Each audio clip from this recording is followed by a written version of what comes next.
Okay, good morning, everybody. We're waiting on one more panelist, but I think we're going to get started because we don't have that much time. He just joined. Should we try? Mr. Mendez? Wonderful. Thank you. Yes. Mr. Mendez, how are you doing, sir? The same problem. I tried 4 different devices and I just don't get camera. Okay, we have your audio. That's good. Yeah, it's better than the camera. All right, thank you, sir. All right, Ms. Smith, over to you. Thank you. Perfect. Thank you very much. Thanks, everyone, and apologies for the technical hiccups. I think we've all gotten used to this in these days. So I'd like to welcome all of you to our special panel on the responsibility to protect at 15. I feel very strongly that it's important to continue to have both formal and informal discussions on the principle, and for both state and non-state actors to be part of the conversation. And to this end, my office has been involved in a number of engagements, both at the regional level and with regards to specific thematic issues, which we plan to increase in the coming months in order to hear from more voices, also critical ones. As most of you will be aware, due to the disruptions caused by the COVID-19 pandemic, there was no General Assembly debate on R2P this year. Instead, this has been postponed until next year to a date that's yet to be determined. I want to just note that today's event does not aim to replace the General Assembly debate. As you'll note, we have not invited representatives from UN member states to speak, but instead we wanted to mark the 15th anniversary of the adoption of the responsibility to protect by having a conversation with experts who have been involved in the development of the principle or atrocity prevention more broadly over the past 15 years and in many cases for much longer. So today, I'm very happy to share the virtual floor with such a distinguished panel. Before introducing them to you, I would like to hand over to the Chef de Cabinet of the Office of the President of the General Assembly, Ambassador Tegan Brink, to provide some opening remarks. Ambassador Brink, thank you very much for taking the time to join us and for your office's continued support of the responsibility to protect. Thank you. Thank you very much, Karen, and good morning, everybody, distinguished colleagues. I'm really pleased to have the opportunity to address you today on behalf of the President of the General Assembly, His Excellency Volkan Bozkır. I think there's a real poignancy to the R2P commemoration this year in the UN's 75th year, and you may recall that at the summit that we held on the 21st of September, many world leaders recalled the origins of this organisation, the United Nations, which was established following the horrors of World War II, and that it was established in significant part to reaffirm faith in fundamental human rights, in the dignity and in the worth of every human person to prevent an event as appalling as the Holocaust from happening again. But as we've seen in subsequent atrocities in the Balkans, in Rwanda, and more recent events, we have not always been successful in this endeavour. So 15 years ago, member states acknowledged that there was a gap between their existing obligations under international humanitarian and human rights law and the reality faced by populations at risk of genocide, war crimes, ethnic cleansing, and crimes against humanity. And this resulted in the unanimous adoption of the responsibility to protect agenda at the UN World Summit in 2005. And I know we have a number of people here today who were there 15 years ago and very much looking forward to hearing from them. Now, 15 years later, in 2020, I think the task of building peace and prioritising prevention and protecting populations is no less urgent and important than it was in 2005. Atrocity crimes are still happening, and they have devastating consequences for the societies, communities, and they have long-lasting effects. The number of refugees and internally displaced persons has reached nearly 80 million. Multilateralism, protecting human rights are being challenged precisely when we need them more. Now, the existing threats have been exacerbated by COVID-19. This is something that we're hearing a lot in discussions on human rights. Vulnerable populations around the world are exposed to heightened risks of serious human rights violations and atrocity crimes. Vulnerable groups are marginalised, they're discriminated against, and they are particularly exposed to increased intolerance, hate speech and discrimination. And this demonstrates that states must take urgent measures to protect their populations, including the most vulnerable, because these incidences are warning signs of the risk of atrocity crimes. And protecting the vulnerable is a priority of this presidency, and that's something that you would have heard in many of the speeches that he delivered during our high-level weeks. Distinguished colleagues, the outcome document from the 2005 World Summit has multilateralism and the commitment to protect at its centre. And it represents a really important commitment by member states, by all member states, firstly, to protect their populations from genocide, war crimes, ethnic cleansing and crimes against humanity. And second, and this is an important one, a collective, sorry, excuse me. I'm sorry, everybody. And second, and this is an important pillar, to accept a collective responsibility to encourage and assist states in meeting this responsibility. So to assist each other in doing what we have committed to do. And thirdly, to take timely and decisive action in accordance with the UN Charter and in cooperation with relevant international organisations when national authorities manifestly fail to protect their populations. Now, progress has been made. We often hear about the failures, but progress has been made in protecting populations. However, legitimate disagreements do still exist on the implementation of these important principles. And the President did take note of the exchange in the General Assembly upon the adoption of the agenda item on R2P a few weeks ago.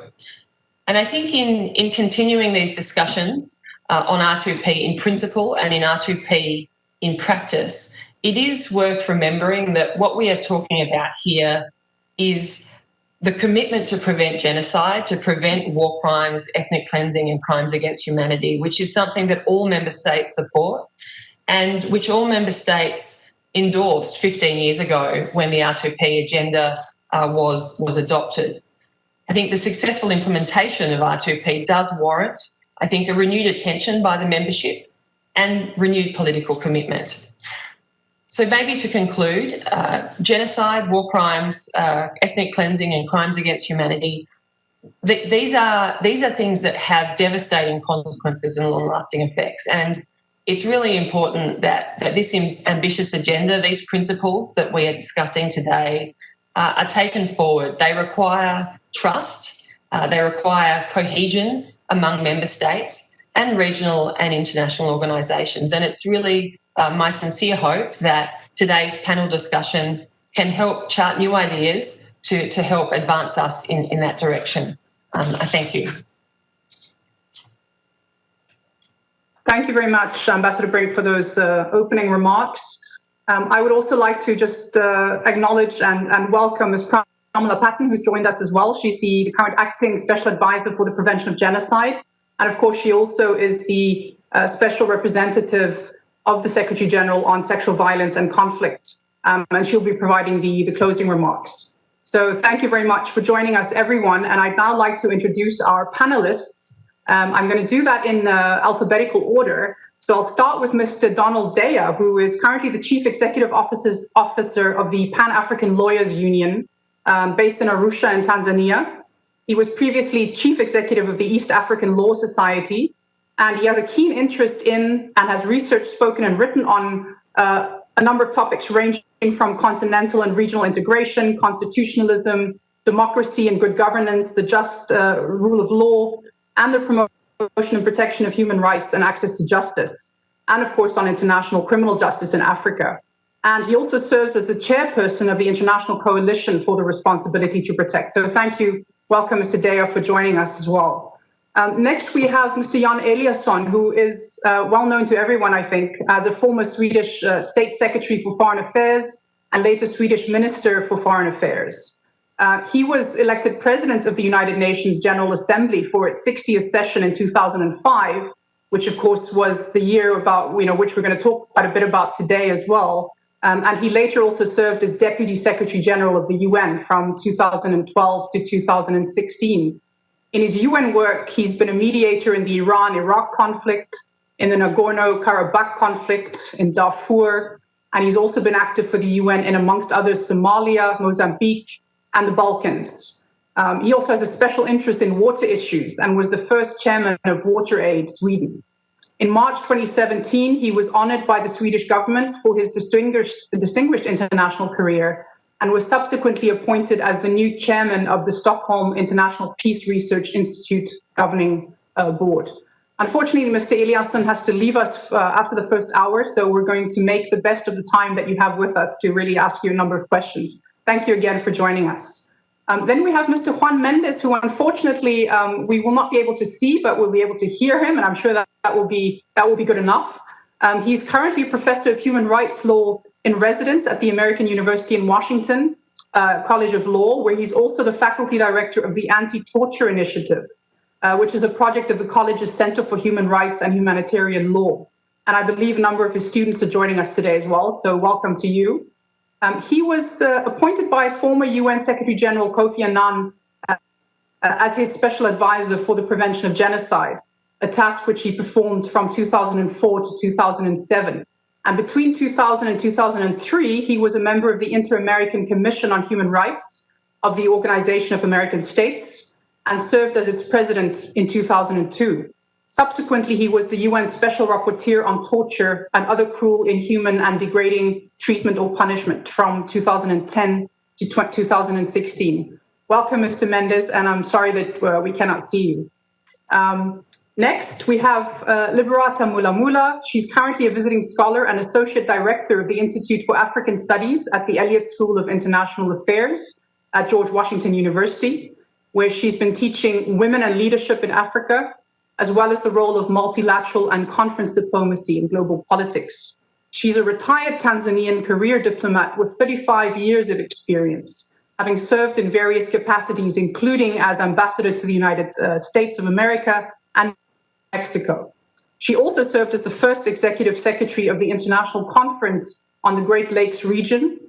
She was the senior diplomatic advisor to former Tanzanian President Kikwete, and she was permanent secretary of the Ministry of Foreign Affairs and East African Cooperation before her retirement in 2016.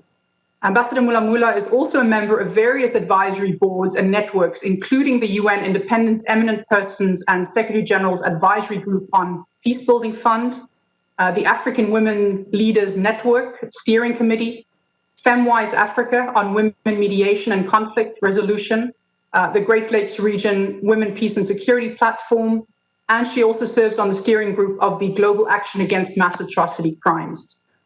Welcome, Ms. Mulamula, and thank you very much for joining us. And last but not least, we have Savita Ponde, who is the Deputy Executive Director of the Global Center for the Responsibility to Protect, where she oversees the center's programming in New York and Geneva and leads on developing innovative institutional mechanisms and capacities needed to prevent atrocity crimes, both at national and international levels. Ms. Ponde was also instrumental in launching the global network of R2P focal points and is currently involved in leading the Global Center's engagement with UN peacekeeping. Prior to joining the Global Center for the Responsibility to Protect, Ms. Ponde worked in various capacities as a researcher and a project manager in Zimbabwe, Zambia, Malawi with Catholic Relief Services, in New York with Trickle Up, and in India with various grassroots NGOs. Thank you, Ms. Ponde, for joining us today as well. Much appreciated. And without further ado, I would like to go straight into questions. So I've not asked the participants to provide us with opening remarks because I thought we'd just get straight to the questions. We, of course, have questions. We have received a number of questions from participants today as well. Some of them are weaved into these initial questions, but we will also be asking specific questions later on, time permitting. So given that Mr. Eliasson has to leave us in an hour's time, I'd like to start with him.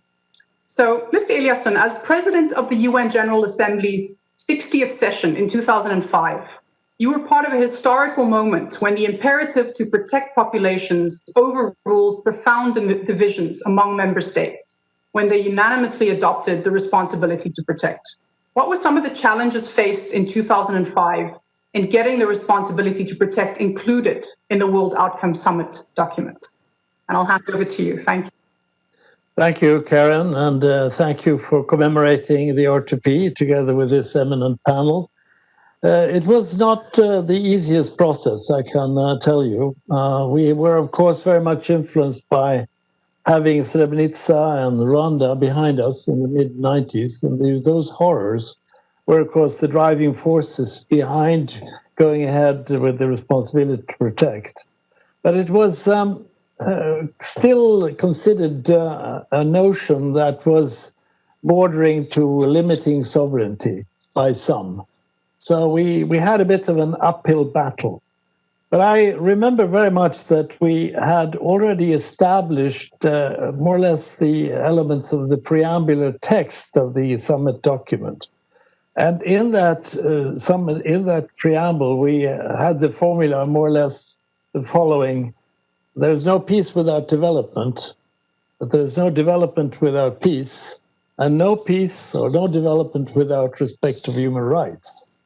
And this was, in my view, a historic shift of putting the human rights work on the level of peace and security and development. And with that in mind, that driving force, the realities from Rwanda, Srebrenica, and further back, Cambodia, and so forth, we felt the realities pushing us in the right direction, but also the belief that this would be the moment when human rights were getting a higher position in the UN. And this was later, of course, shown by the establishment of the Human Rights Council in March 2006. But the sovereignty issue was, of course, the key issue. And the main point that I made, I remember, building on the work done by Gareth Evans and Lloyd Axworthy of New Zealand and our Australian and Canadian colleagues, was to make the point that, in fact, responsibility to protect was going to show that solidarity would not automatically end at a border, but solidarity would end at people in need in cases of atrocity crimes. And that, in fact, accepting the R2P was to enhance the notion, the idea of sovereignty, namely that a leader would have to think that he or she has a responsibility to protect his own population. That was the very wise approach that was used by Axworthy and Evans to introduce the subject, which was then later picked up by Kofi Annan in his report in Larger Freedom. But there were many weekends lost and many discussions at the side, even persuading people in elevators, going up and down several times to finally get the consensus that we got. And I'm glad that you keep the notion, the imperative of R2P so high up on your agenda. Thank you. Thank you very much. Yes, indeed. I think there needs to be a book written about what happens inside the elevators at the UN, right? So thank you so much for taking us back to 2005. And I want to continue looking back a little bit with Mr. Juan Mendez, because, of course, you were a special advisor on the prevention of genocide between 2004 and 2007. So you're very much familiar with the implications at the time as well around the discussion of the responsibility to protect, both before and after its adoption. And so I was wondering if you could tell us a little bit from your perspective, what were the political, institutional, and conceptual challenges at the time, and how would you compare them to today? Thank you very much for inviting me to speak on this important occasion. My office, the Office of the Special Advisor on Prevention of Genocide, was brand new. It had been created in July of 2004, and we were struggling to do basically an experiment on what the Secretariat could do to prevent genocide after the Carlson report and other internal reports had identified some weaknesses in the structure of the United Nations that had allowed Rwanda and Srebrenica to happen. The decision in the World Summit Outcome document, paragraphs 138 and 139, came as an incredible boost to our efforts, especially because I was part-time special advisor, and I had only 2 staff. And it was very hard to get people even to return our calls, quite frankly.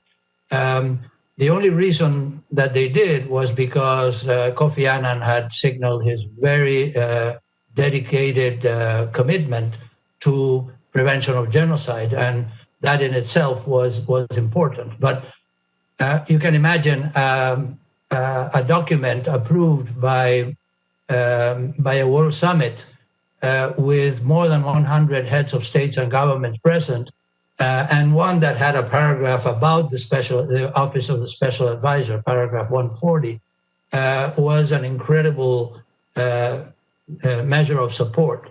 But I think the main challenge was operationalizing R2P, as we said, and the buzzword of operationalizing went through the building very quickly after mid-2005, and there was a serious effort. What could consider creating a sort of a culture of prevention, or at least contributing to the creation of a culture of prevention. I don't think we can consider ourselves satisfied that we already have a culture of prevention, but this was an enormous contribution. I think the political challenge is, of course, sovereignty, because although the document passed without any objection, especially in these 3 paragraphs, the pushback started not much later, quite frankly, and it has continued.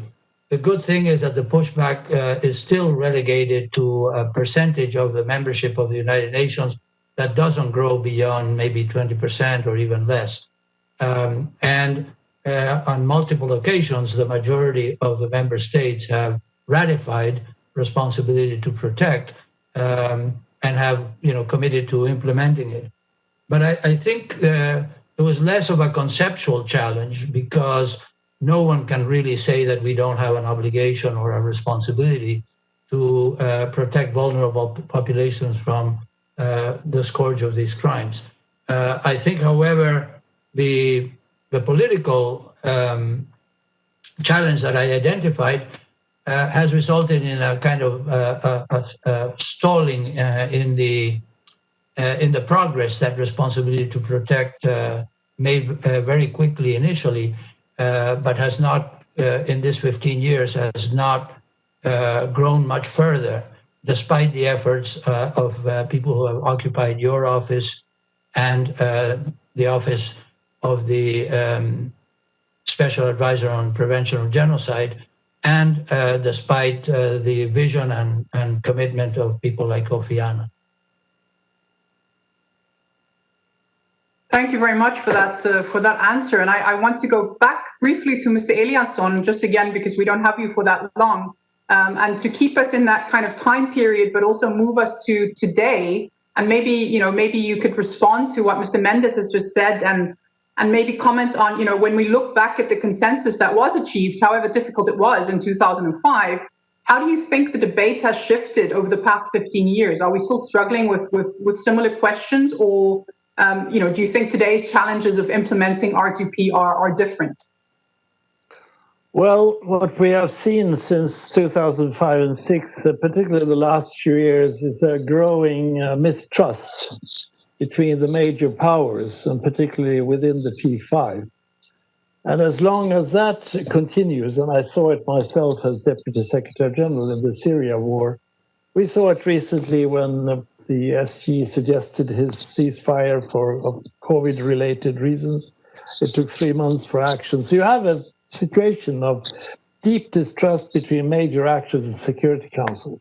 And since paragraph 139, operationally in terms of action, comes back to the Security Council, then you have seen less use and less action on it.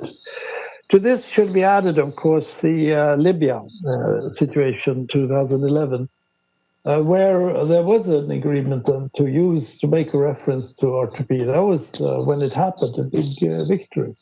But later it became a very bitter pill to swallow for particularly Russia and China, and some others also, because it led to, as you recall, regime change. And it was not seen as being used in the spirit of the the resolution, of the summit resolution. This is being debated, of course, but it was a reluctance to use it, and it was becoming, unfortunately, more and more controversial. I noticed when I was Deputy Secretary General that it was really hard to bring it in because it was met with almost instinctive resistance from some. There was a reference, I think, at the 10-year marking of the Rwanda genocide 2004, where there was a real reference, I understand. But apart from that, it hasn't really been used to the extent necessary. Since I know that I will have to leave you in half an hour, and you want to look forward, I think that there is a great potential in two parts of the R2P paragraphs in the summit document, which are not sufficiently operationalized, in my view. The first one is, of course, in paragraph 138, where the member states are asked to support the UN in establishing an early warning capability.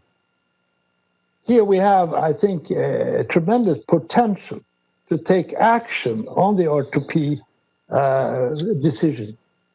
Because here we have a lot of things that can be done because of this. Establishing this early warning capability is part of the summit document.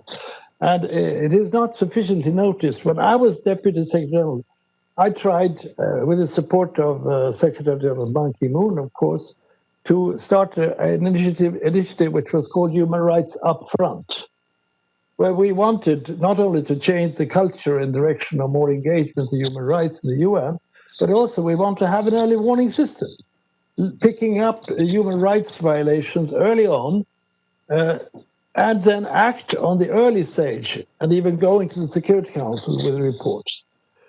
It met with even more resistance than the R2P because we had no General Assembly resolution behind this concept.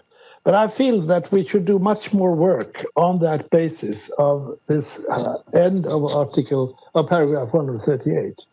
The other one, only briefly, which can be used also and should be used even more in the future in order to bring the concept out to the nations, is the commitment to help states to build capacity to protect their populations from atrocity crimes. Here we have a great potential also to make sure that the R2P is alive in public opinion and in the awareness of people. So I would point to these two aspects, especially since we live in a time now with this mistrust and inaction and passivity.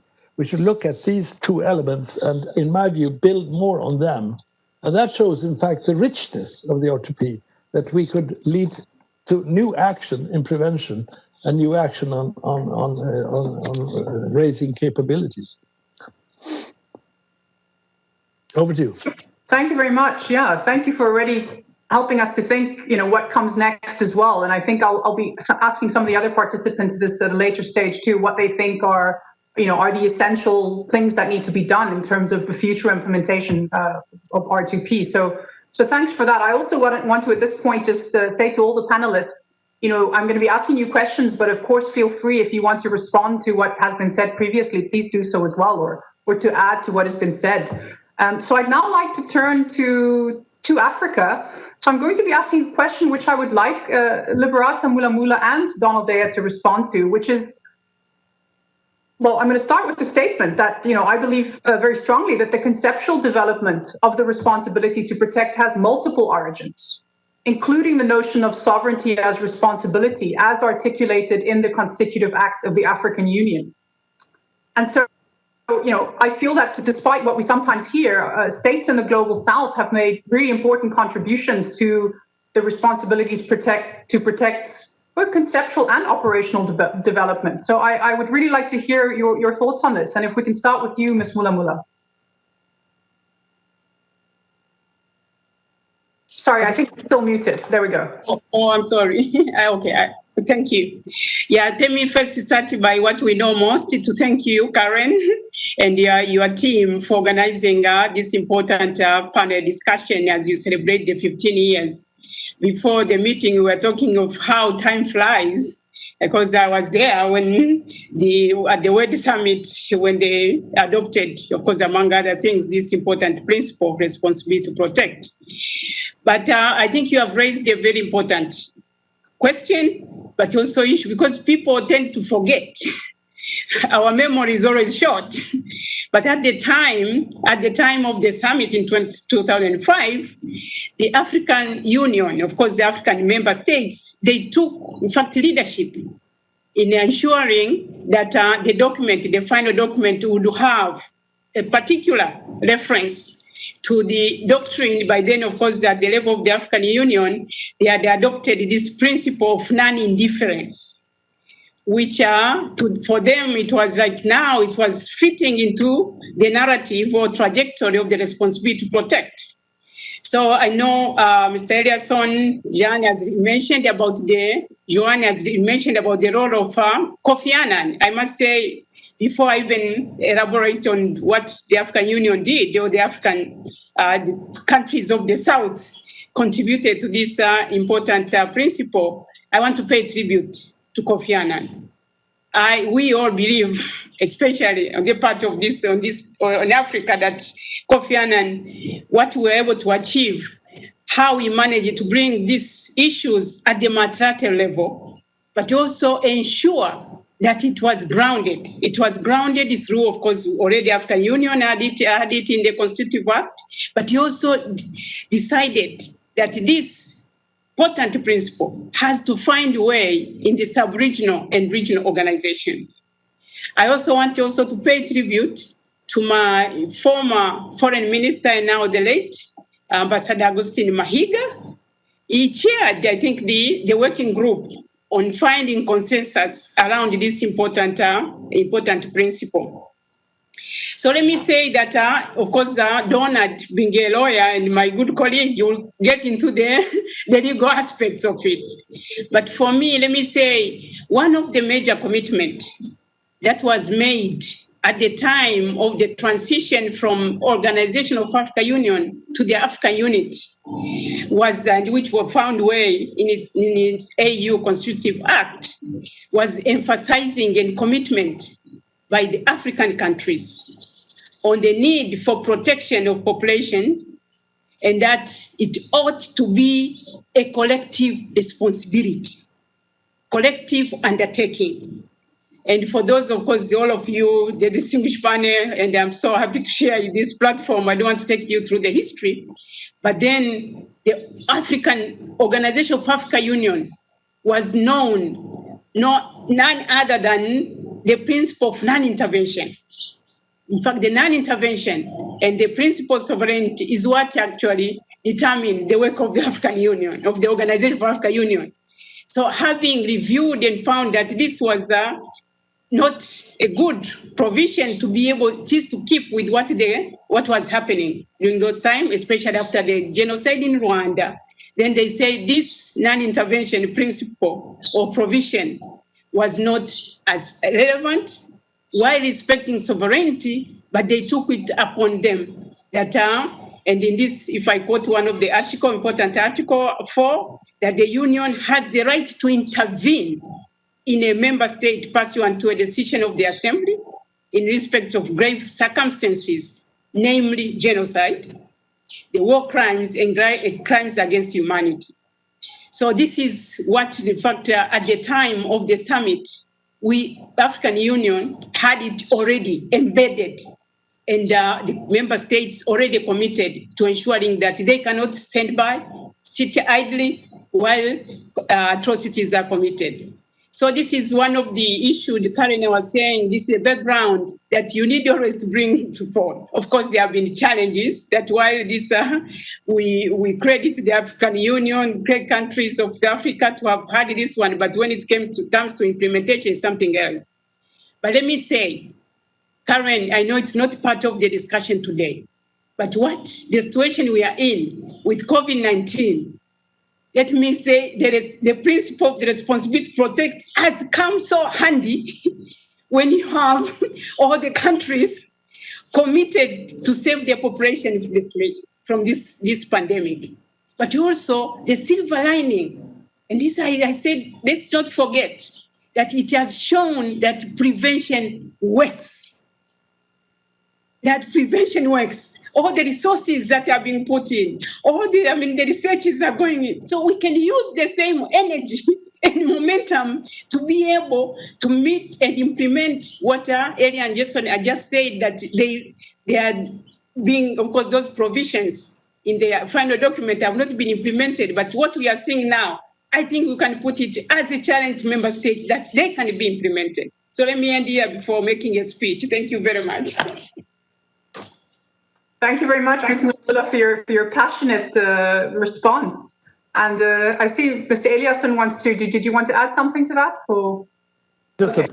I'm just applauding. Applauding. Okay, wonderful. Yeah, we don't have the applauding function on this particular I think forum. So yes, thank you very much, and thank you for bringing in the role of regional organizations, which we'll come back to, because I think that is a really important part of this discussion as well.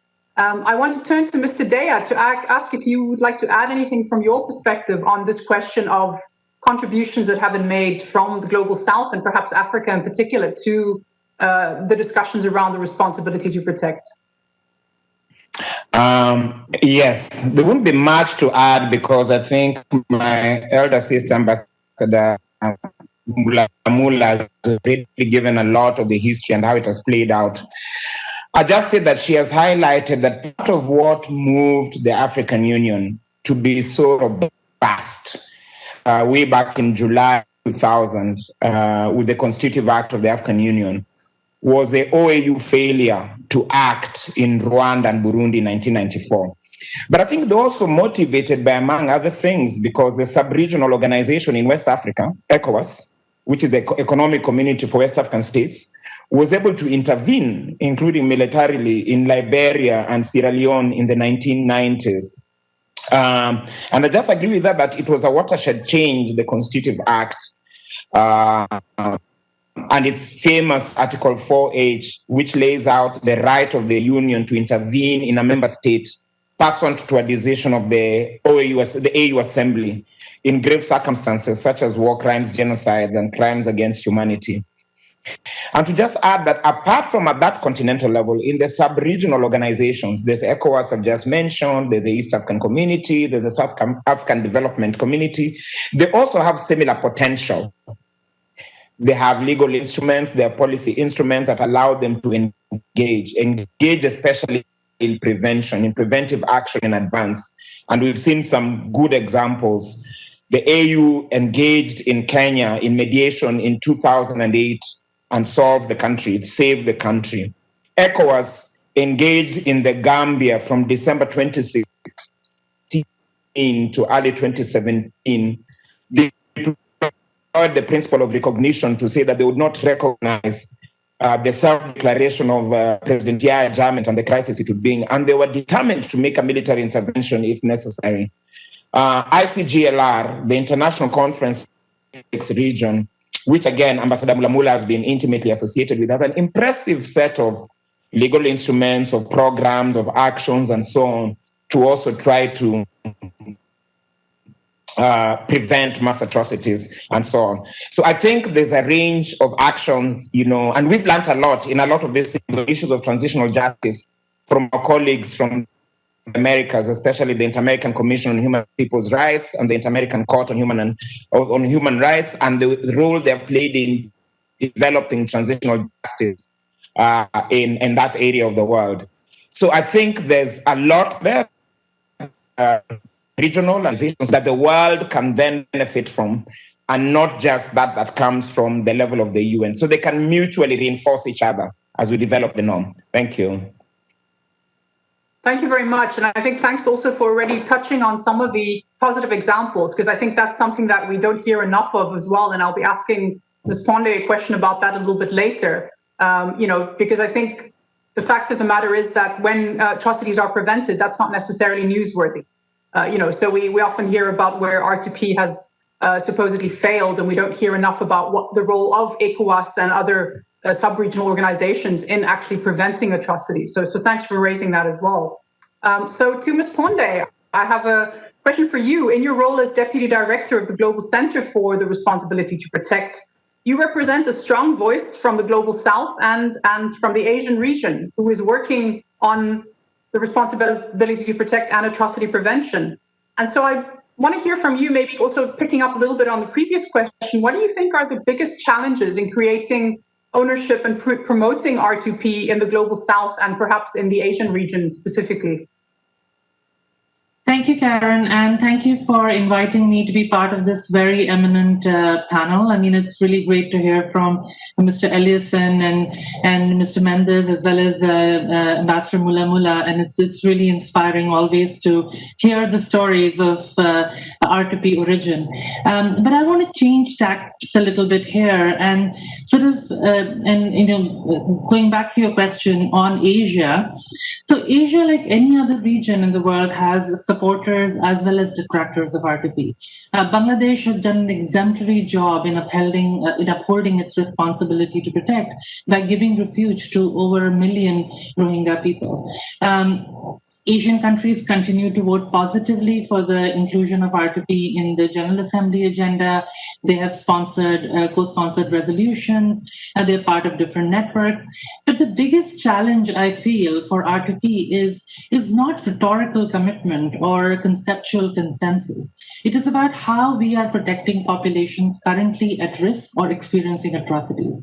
Just in the last decade, the Sri Lankan government committed crimes against humanity against its Tamil minority. 700,000 Rohingya people have been ethnically cleansed by the government of Myanmar, and acts of genocide have been committed against them. Yemen is on the brink of famine. In China, the Uyghurs are in detention camps, and their ethnic as well as cultural identity is being systematically destroyed. And one cannot even imagine the suffering that the Syrians have faced over the last few years, where even the oldest norm on the use of chemical weapons has been violated multiple times without any consequences. So in this context, I would like to see the countries in Asia as well as globally to hold those who are committing these atrocities against their populations accountable, to take credible action, use arms embargoes, sanctions, use condemnation as well as diplomacy, provide good offices, provide capacity building and assistance, but also give refuge to populations that are fleeing atrocities. The international community in Asia as well as globally just has to do more. And that to me is taking ownership of the responsibility to protect. It's not about statements on agreeing or disagreeing about the norm. And just to add a note to that discussion, states that are detractors of R2P are also many of the states that actually don't support many other human rights norms. They have not ratified the Genocide Convention or the Convention on Refugees. The opposition to R2P is not unique.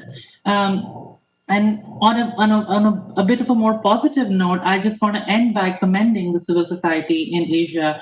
Asia has a very strong culture of dissent, a strong culture of speaking truth to power. So all my civil society colleagues and human rights activists from Afghanistan to Syria to Yemen to Philippines, we need to really commend them. And finally, I just want to end with the fact that Asia Pacific Center has done a fantastic job in the Asia region with the Asian Pacific Partnership for the Responsibility to Protect in creating a community for R2P. So I think that's about taking ownership, but we need more action. And just going back to an earlier point, I think that within the UN system and with member states, sometimes early warning is, work around early warning is a substitute for action, and we need to move beyond that. Myanmar or Sri Lanka or what's happening in China, action is not taking place not because there's no early warning. There is enough early warning. It's just that we lack political will, and we just have to do better, whether we are from Asia, Africa, or elsewhere. Thank you. Thank you very much, Savita, for that. I think it leaves us with a lot of food for thought, maybe for others to kind of come in and comment on as well. So at this point, I want to go back to Mr. Eliasson.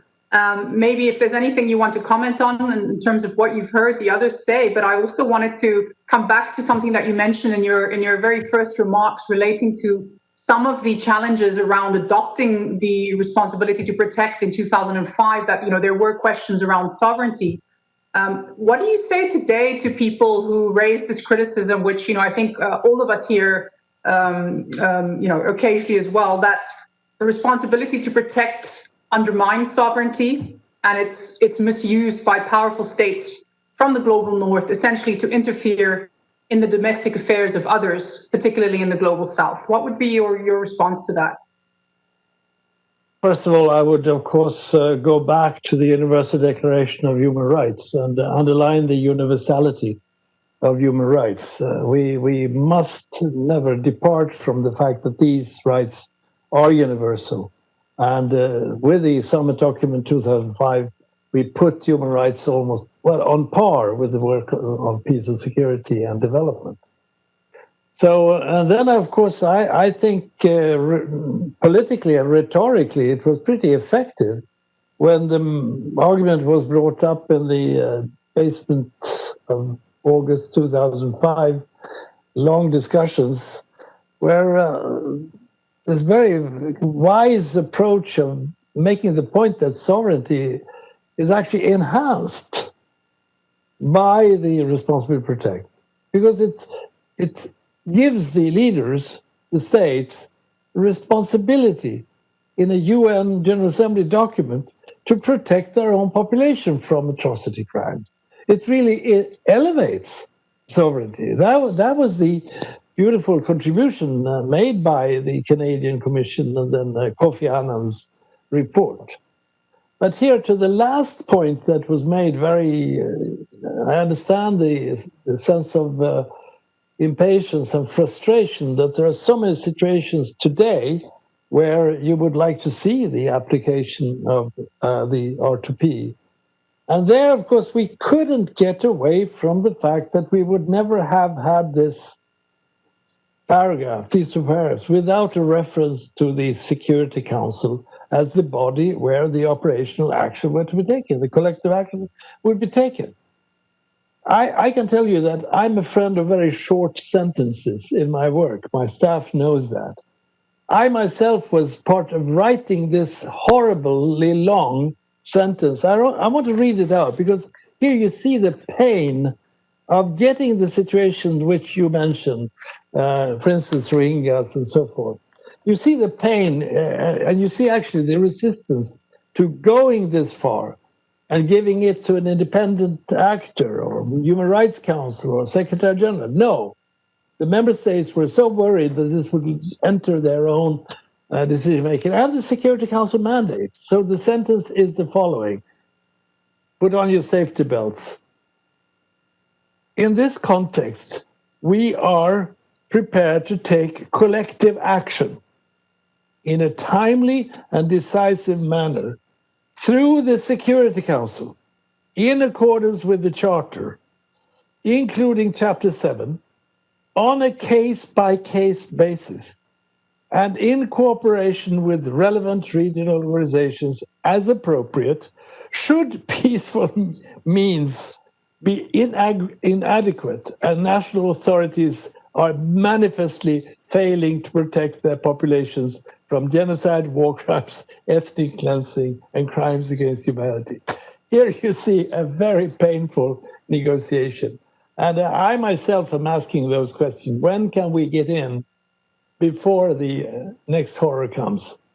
I have lived long enough to get tired of saying never again. Every time you say never again is a failure. And these occasions are waiting around the corner. So that's why I think you need to keep the R2P alive by bringing out other elements. I think there could be a potential in really pushing for the commitment here to set up early warning capabilities. It's here, and to use to build capacity to also exert more power, more influence to get more of political will. Thank you. Thank you very much. I think you've touched on two really important issues there that I'd like to hear from the other panelists from. And the one is that clearly things get stuck in the Security Council. And so I think there's a lot of questioning around what other alternatives are there? Where else should we be looking? Should we be leaving this important responsibility to the 15 members of the Security Council? And here I think the role of regional organizations becomes potentially very, very interesting. So I'd like to come back to that. But the other issue that you mentioned is, again, the importance of early warning. And I think here, we know that the early signs of risk of the potential for the commission of atrocities are human rights violations. And so there's also been increased discussion around much more focused on the Geneva mechanisms, and their ability to provide this early warning. So I'd like to go back to Mr. Juan Mendez on this, because you, of course, were previously served as a special advisor on the prevention of genocide, but also as special rapporteur for torture. And so I'd really like to hear from you how you see the link between the UN's human rights mechanisms in Geneva, including the work of special rapporteurs and the responsibility to protect. Yes, thank you. Well, I think, in fact, the machinery of human rights in the United Nations can serve a very important function in bringing awareness of situations that, if left unattended, can have catastrophic consequences. And I think, I beg to differ somewhat from Ms. Ponde on whether early warning is necessary or not. The argument that early warning was never necessary and it was only a question of political will has been with us even before 2005. At the creation of the Office of Special Advisor, a lot of people argued that, and with good reason, of course, because there are many historic examples of lack of political will when warning was present. But I think we need to see early warning in a different light, because it is more not the headlines, but the granular development of what's going on hour by hour and day by day in a given situation that allows us to build a political will that is never present automatically. And I think in that sense, the Office of the Special Advisors can provide early warning of that nature, of a very granular early warning. And of course, the Human Rights Council should and has in some cases, provided a measure of early warning and suggestions for early action in some situations that responsibility to protect was designed to deal with. And even if the Human Rights Council, which is also a very political body, does not act on a timely basis, the independent special rapporteurs and working groups can and sometimes have provided this kind of capacity. But I think, unfortunately, we have disassociated the offices of the special advisors on responsibility to protect and on prevention of genocide from the special procedures in Geneva. And it doesn't have to be necessarily that way. I think they can work together and they should work together. They should bring their respective capacities to bear. And ultimately, yes, I think the problem is that the actions that matter most when disaster is on the brink are maybe appropriately so in the World Summit Outcome document reserved to the Security Council, because that's what the Charter says. You cannot operate Chapter 7 without the Security Council. And unfortunately, the Security Council has been very reluctant to hear early warning and to adopt early action measures as well. And especially lately, where superpower rivalry basically dominates the debates in the Security Council.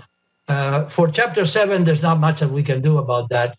But for other forms of diplomatic, political action and what I call early warning of a more granular nature, I think we need to use all the capacities of the United Nations.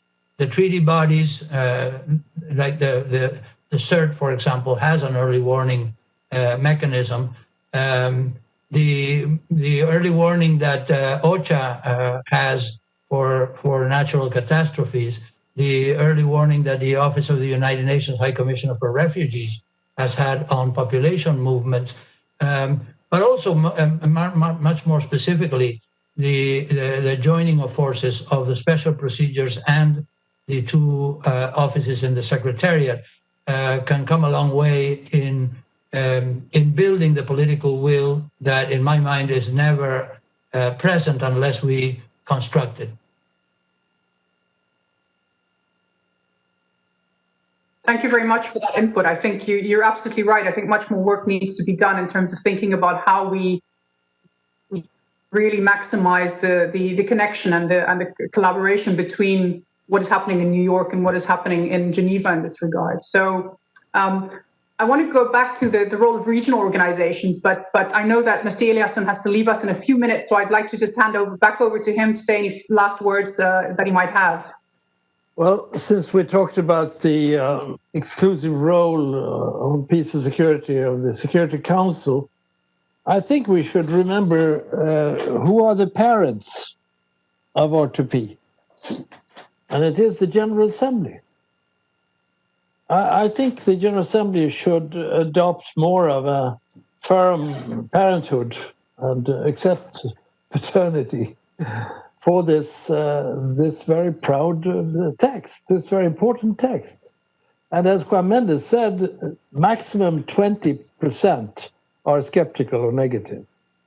I remember every year's discussion in which I participated during the 5 years I was DSD, we came out always very encouraged. And if we can perhaps encourage some member states in the General Assembly to recall that it is their child. It's their child. 15 years is just a teenager. It's getting into maturity. And I think we should be rather sharp about that. I remember so many times where member states were so frustrated about no action in the Security Council on Syria, particularly. Well, a couple of times there were some debates, very important ones, in the General Assembly, and there was a vote even taken on resolutions with 140 or so yes, which is quite a voice comes out in the world. And remember, we are the peoples. I mean, this is something that sort of the parliamentary aspect of the work is the General Assembly. And I think the Security Council should feel that pressure and that they should deliver. When you have these horrific situations, like the Rohingyas and many others, then we cannot just stand back. Then the General Assembly should come out and remind the world, it's our child, it's our project, it's our idea, and it was an historic step forward. Let's not lose this. Thank you. Thank you very much. I think thank you for that call, loud and clear, to the General Assembly, really to take up its responsibility and not forget what it agreed to in 2005. So, Mr. Eliasson, on that point, thank you very much for joining us today. I'm sorry that you have to leave us. Hope to see you again and hope to hear your advice in future. I'm so sorry I have to leave and not be able to answer questions, but I'm very glad to have joined this panel. Wonderful panelists, and I hope that you all keep the energy and the commitment to this cause. We have quite a responsibility to protect and prevent. Thank you very much. Thank you. Thank you. Bye-bye. Thank you.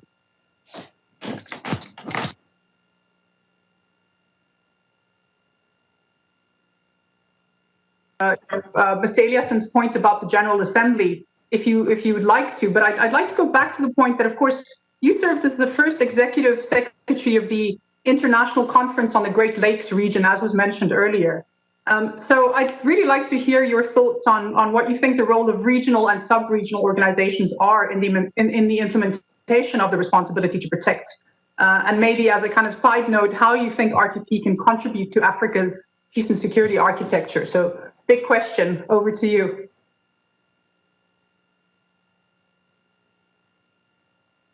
Okay.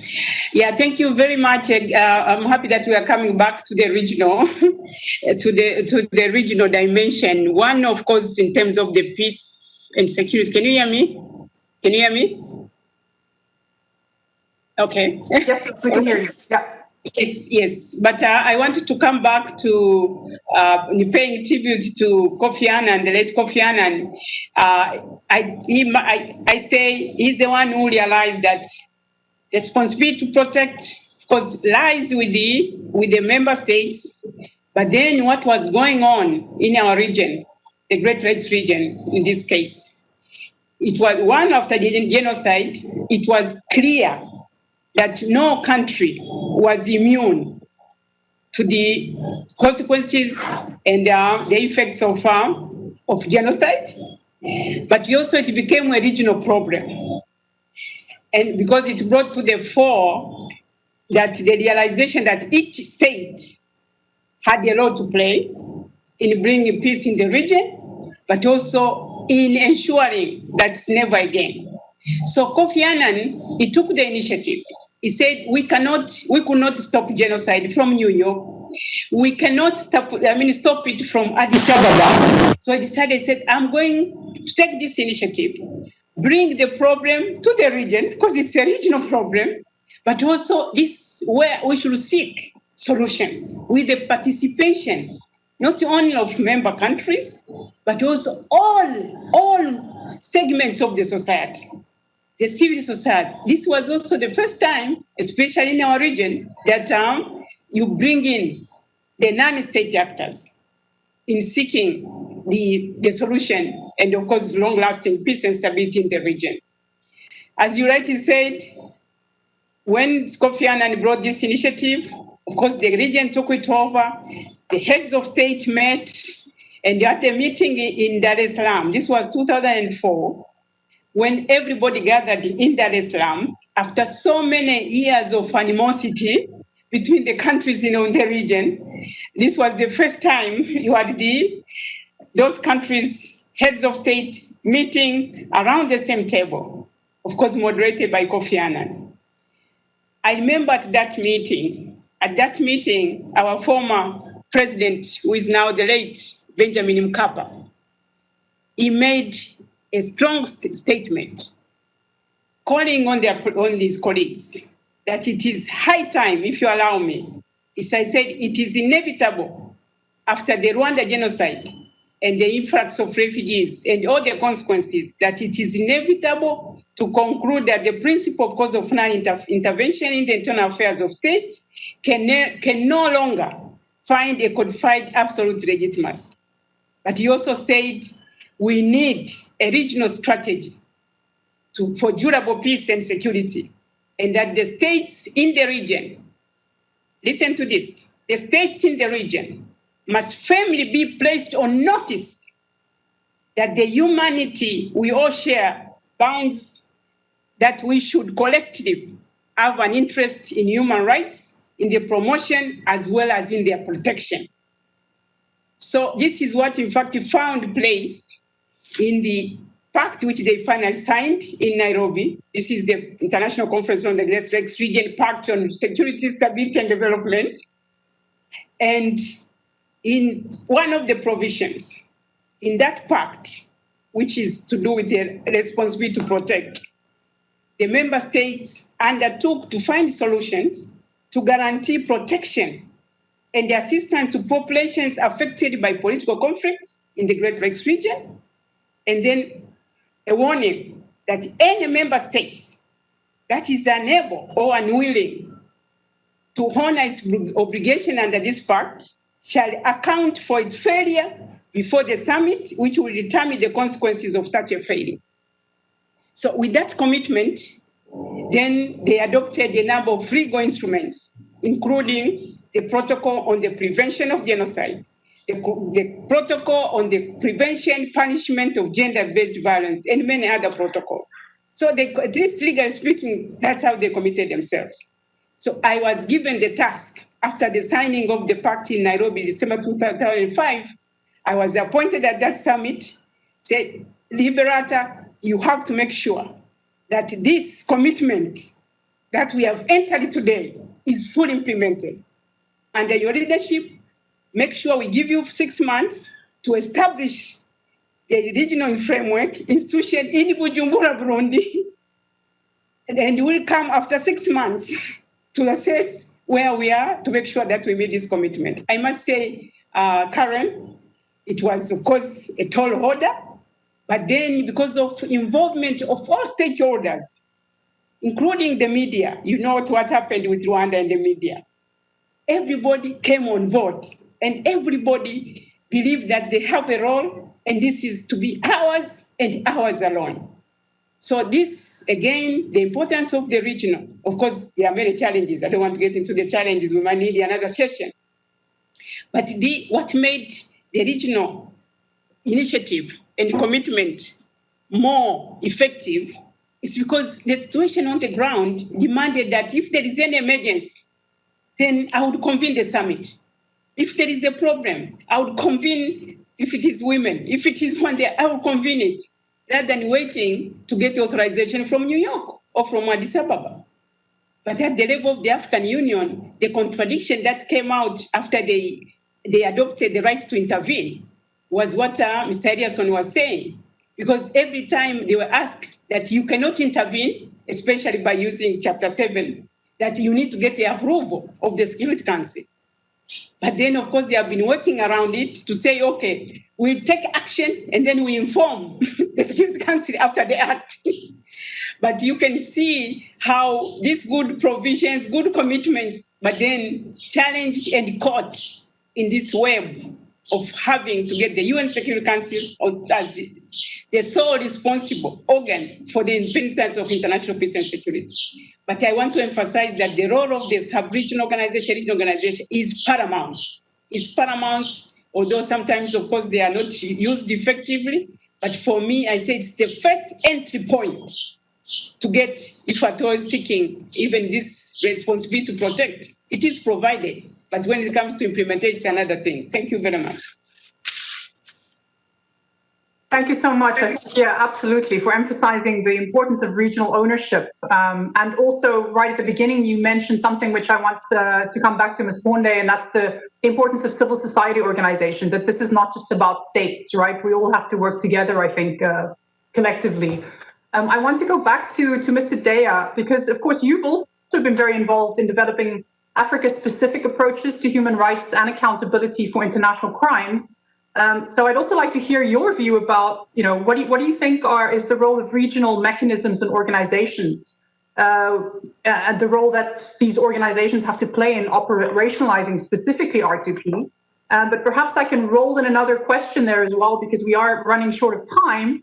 But of course, as an international lawyer, you are also very well placed to speak about the connection between international criminal justice and the responsibility to protect, which we haven't really touched on much yet. And so your thoughts on any or all of the above? Thank you very much, Karen. And in fact, I would like to begin by linking this up with something that both Juan and Jan said, and Juan especially, Juan Mendes said it at great length.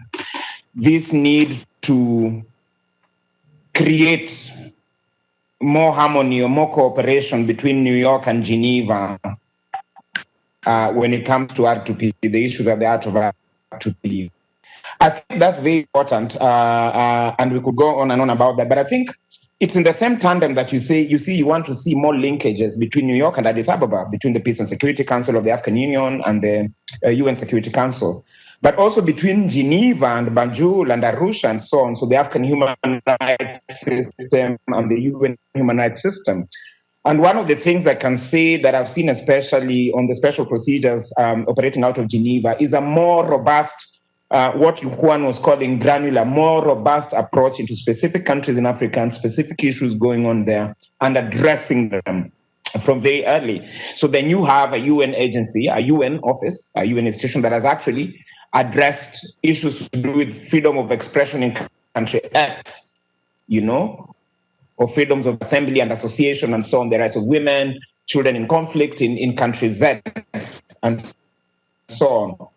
And more what I'm seeing coming out of Geneva, a number of special procedures getting together and jointly addressing an issue. So you see a joint letter with regard to country A written by 3 special rapporteurs, and it's something we advocate for. And we advocate more for even the Human Rights Council and the Human Rights Committee and so on, focusing and working more even with the African Commission on Human and people's rights. So I would say one of the uniquenesses of the regional systems, the regional and sub-regional systems, is one, they are created not just for world peace. They're created to facilitate integration on political, economic, social, cultural, technological basis, and so on.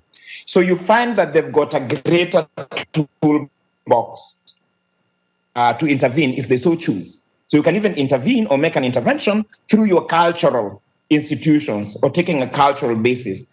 Obviously, being closer to the ground, as Ambassador Mulamula has shown, they know the issues more, and they also know the nuance in the issues more. They probably have cross-border communities, so they've got a greater stake in ensuring that a certain country does not degenerate into a mass atrocity situation. And I keep on saying there's too much focus on the security organs, like in our case on the Peace and Security Council of the African Union.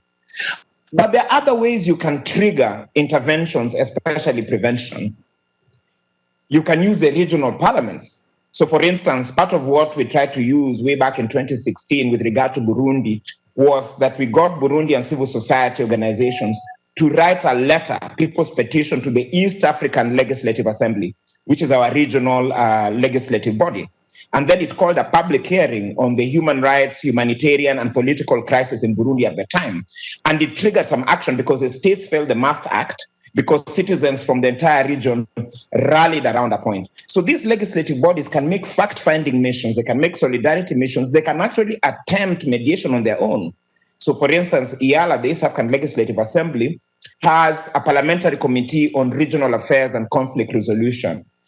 So there's potential, I think, to use more creatively and more robustly the tools that we have than we have done to date. And then that leads me to now your question, where you ask, like, as an international lawyer, do I see a link between, on the one hand, R2P, and on the other hand, criminal justice, international criminal justice? And I would say there's indeed a link. Both of these are focusing on mass atrocities, on genocide, on war crimes, on crimes against humanity and ethnic cleansing. You could say that one is forward-looking, while the other one is backward-looking. But in the cycle of life, even backward-looking is forward-looking at the same time. So R2P tries to prevent mass atrocities before they occur, or to intervene while they're occurring. International criminal justice responds to mass atrocities by pursuing accountability for perpetrators, and also by pursuing transitional justice for victims, and much more importantly, pursuing guarantees of non-recurrence or non-repetition. So I see, in a sense, I see the R2P on the one hand and international criminal justice as a continuum. I see them as part of a continuum. I would just add by saying that in Africa, after almost 10 years of work, last year in January 2019, the AU Assembly finally adopted the African Union Transitional Justice Policy Framework, which articulates exactly what we're saying. Drawn from experiences of the AU mediating in Sudan, both North and South, in Darfur, mediating in Kenya, mediating on Zimbabwe, to say that we need to look first at accountability broadly, not just the accountability of individuals, which we call individual criminal responsibility for these mass atrocities, but the responsibility of the state. It had a responsibility from the beginning to take care of its citizens, to protect them, and it didn't. And we must make it accountable. And then we look at the full toolkit of what needs to be done to prevent future atrocities. Accountability, yes, of both the individual and the state, but truth-seeking, memorialization, apologies, atonement, and reparations. And especially being very innovative around repairing harm done to communities, which, if you're very innovative, necessarily doesn't take a lot of money. And incorporating gender perspectives, rights and welfare of children, and other cross-cutting issues. So I see a very good continuum between the two. And a mutual reinforcement from international criminal justice to R2P, and from R2P to international criminal justice. Thank you. Thank you so much, Mr. Day. I think we have to have a separate kind of thematic discussion, I think, just about that, as we can about many of these topics, and I'm hoping that we will do that. But as I said, I mean, time flies when you're having fun, and I've been listening to all of these fascinating inputs from all of you. I'd like to just hand over to Savita before we hand over to Ms. Patton for the closing remarks. Savita, I wanted to come back to you about this point that we often speak about the responsibility to protect in a kind of state-centric framework. And this idea that the responsibility resides with states. Now, while we know that, of course, that's primarily so, if we look at the World Outcome Summit document, we know that states cannot fulfill this responsibility on their own. And so being in the NGO and the civil society field, we know that the role that they play is essential, or at least you know that the role that they play is essential. So I want you to just tell us a little bit about maybe also, again, this kind of mutual complementarity between states and civil society organizations. Thanks, Karen. I would have definitely liked to talk about the whole military action bit on R2P, but we can. But I just want to say a couple of words on the early warning discussion. My aim was not to say that we don't need early warning. There has been enough early warning. In the case of Myanmar, the Special Rapporteur on Myanmar, Yang Lee, provided a lot of early warning at the granular level as well as at a systemic level. So did civil society organizations, and so did many other Geneva mechanisms. So it's not as if we were lacking early warning. So that's what I'm trying to say, that it cannot be just that we constantly ask for early warning systems or mechanisms to be put in place instead of thinking very seriously about where we are lacking. And also, the Petrie report, which talked about the failure of the UN in Sri Lanka, as well as the Rosenthal report, which talked about the failures in Myanmar, did not talk about early warning as a gap. They talked about other systemic challenges, and that's what I'm trying to get at here. And also, just in terms of sort of the role of civil society, I think it's been extremely, extremely crucial in terms of not only the conceptual clarity that civil society organizations have brought to R2P, but also sort of the institutional frameworks that we have developed and the implementation of it. So from the implementation, I'll just start with the fact that, Juan Mendes as well as Ellison spoke about the fact that General Assembly is so important. And in the case of both Syria and Myanmar, when there was no action on in the Security Council, creation of investigative mechanisms was the role that the General Assembly played. And these investigative mechanisms are about collecting evidence for the commission of atrocity crimes. So that can also be seen as sort of the success of R2P. Gambia is seen as a success of R2P in the context of not only the ECOWAS was able to act very swiftly and stop, or prevent atrocities, but also now we see Gambia 3 years later filing a historic case against Myanmar. In terms of sort of the role of civil society, so we have been behind all of these different initiatives, compelling governments to act. My organization monitors over 20 countries. We look at the world in the context of where there is a risk or a potential for atrocity crime, what needs to be done and by whom.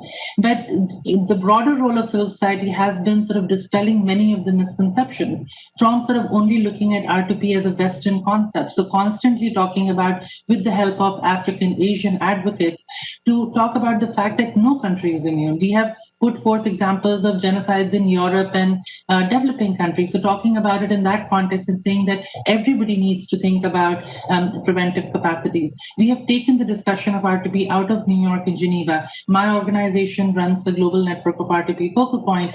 Auschwitz Institute, as well as Asia Pacific Center, run regional and sub-regional networks of civil society. GAMAC has done a fantastic job in terms of bringing together government, civil society, other actors, as well as in breaking silos. So it's not only about sort of looking at atrocity prevention in isolation, but looking at justice mechanisms, mechanisms that protect minority rights, bringing all of them together and looking at protection more holistically. So the role of civil society organization has been absolutely crucial. Our work in Geneva has been important in terms of bringing R2P discussions into Geneva, and a lot of speakers talked about it. That bridge needs to be paved because a lot of granular level, lot of analysis already exists within the system. It's just that we just don't take advantage. Peace and security and human rights exist in different silos, and that's the work that NGOs are doing. That's the work some supportive states have been doing. But just in general terms, I think that the role of civil society has been useful in amplifying the conceptualization of a three-pillar strategy for R2P in terms of implementation.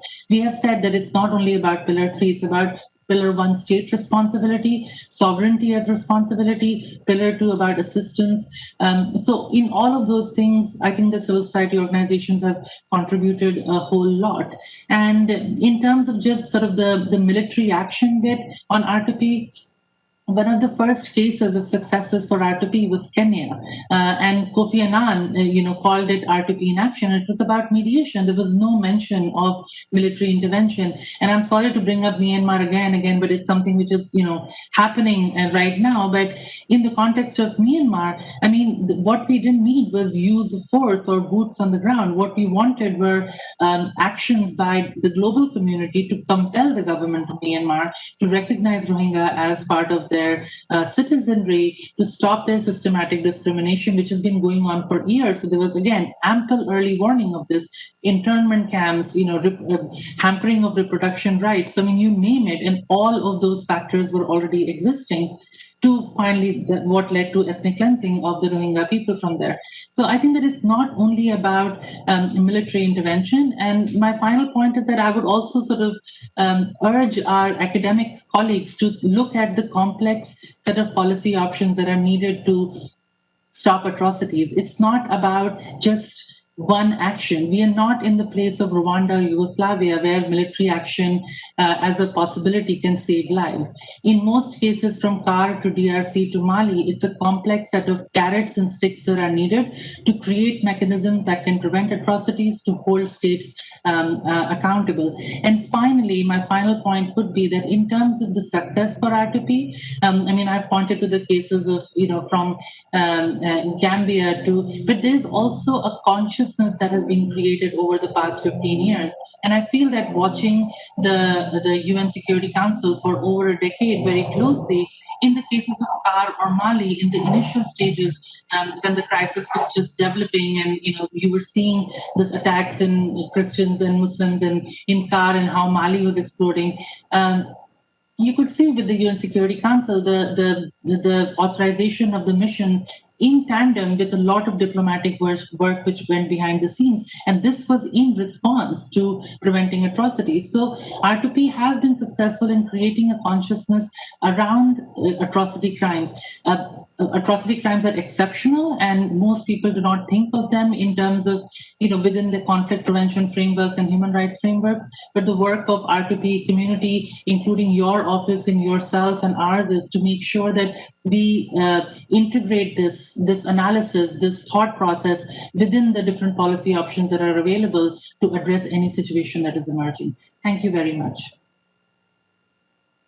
Thank you so much, Savita, for not only enlightening us about the crucial role of civil society organizations, but I think emphasizing this misconception that we come up against a lot, which is that R2P really is all about military action. And that's certainly not the case, as you've explained so eloquently. So thank you so much for that. I will thank all of you in the end, but unfortunately, we're not even halfway through all the questions that we received. I think there's lots of topics that we still need to talk about. One in particular that I'm sorry we didn't get to was the link between the Women, Peace and Security agenda and the responsibility to protect. So, Ms. Mulamula, I'm hoping that I'll be able to ask you back for a future panel that we, perhaps can dedicate to that topic specifically, given that it was also the topic of this year's Secretary General's report on the responsibility to protect. Yes. Having said that, did you say yes? I'm saying yes. This is important. This is our year. Okay, wonderful. So we will still. I will commit to having a panel just on that topic this year, and hopefully I'll be able to call on you to join us. And perhaps then, Ms. Patton can join us for that as well. And at this point, I would like to hand over to her as both the acting special advisor on the prevention of genocide and also the special representative on sexual violence and conflict to provide her closing remarks. So over to you, Ms. Patton. Well, thank you very much, Karen, and distinguished panelists. After this remarkable panel discussion, which I have thoroughly enjoyed, it is really with a lot of humility that I deliver these closing remarks. I would like to thank the chef de cabinet to the President of the General Assembly, Mrs. Tegan Brink, for her remarks. But my special thanks really go to our moderator, you, Karen, and the very distinguished panelists for your deep insight in situating the promise of the R2P mandate 15 years since its adoption.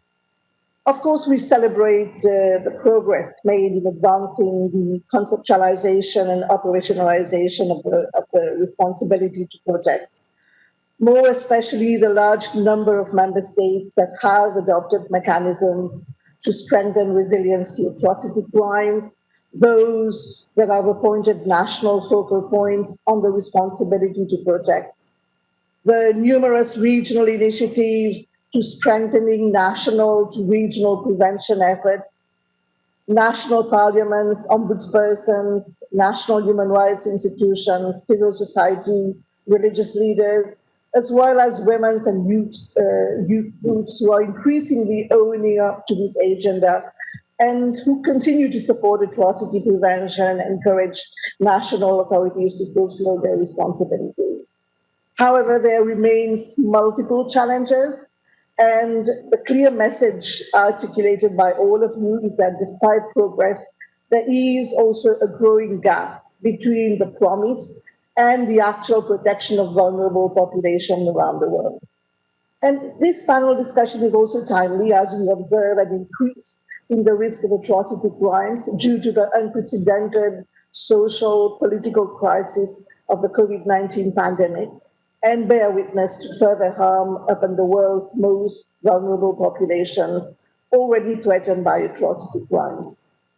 COVID-19 pandemic does raise significant questions for the future of human protection and the prevention of atrocity crimes, not only in terms of its potential to generate triggers for future political violence and atrocities, but also the knock-on impact it appears to be having on multilateral cooperation at the highest levels. You have also eloquently presented the challenges and opportunities of the implementation of the responsibility to protect represent, not only to member states individually, but to the international community as a whole. There is clearly an urgent need to continue mobilizing and scaling up efforts to transform the responsibility to protect into a sustainable agenda for protection. And through this panel discussion, you have really challenged us in thinking more expansively about how protection and prevention initiatives can still be delivered and supported through a range of different mechanisms and actors. Because after all, sustainable solutions to protect population from atrocity crimes and prevent their incitement require strengthened cooperation across all levels, for which political will remains essential.